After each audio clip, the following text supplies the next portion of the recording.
ngày đi mà rung lắc mê riêng cà phêประมาณ khai môn nó đám năm giờ lòng ประมาณ khai môn những du khai đa nèដោយសារតាកិច្ចការនេះមួយខ្ញុំចំណាយលុយអស់ច្រើនដែរហ្នឹងណាព្រោះឲ្យទិញសម្ភារៈផងអីផងហើយតបមកទៀតអឺកិច្ចការបានតែខ្លះឯងហើយឥឡូវ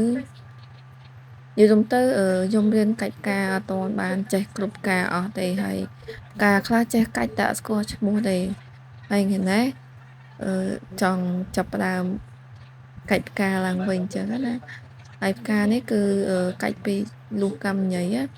ខ្ញុំរៀនពីគេដែរទេខ្ញុំមិនមែនអ្នកអាជីពទេអត់ទាន់ចេះទេចាំដល់ពេលខ្ញុំចេះហើយចាំខ្ញុំបរៀនបងប្អូនបន្ថែមកិច្ចការនេះរៀងយូរដែរហ្នឹងបងប្អូនទម្រាំបានម្ដងហ្នឹងអង្គុយរៀងយូរដែរហ្នឹងពួកអីយើងអត់ទាន់អ្នកចេះអាជីពអញ្ចឹងណាហើយវីដេអូនេះរៀងលឿនតិចឯងបងប្អូនដោយសារតែខ្ញុំថតនេះយូរបើសិនជាដាក់ទាំងអស់មកវាយូរវែងហើយដល់ពេលចឹងហើយក៏ដាក់ឲ្យវាលឿនតិចទៅ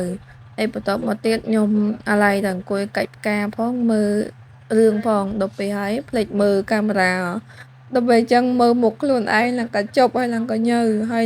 ណាមួយអត់ដឹងនិយាយមួយអ្នកណាព្រោះអីនៅតែឯងដល់ពេលចឹងហើយប្រឹងលក្ខណៈថាប្រឹងឡើងមាត់ស្រួចអស់ហើយហើយពួកជុំបើនៅតែឯងនឹងដឹងនិយាយមួយពីណាធ្វើការបដាយើងមើលទូរស័ព្ទបដាអញ្ចឹងណាហើយឥឡូវគេបានផ្កាពីរតងហើយនេះ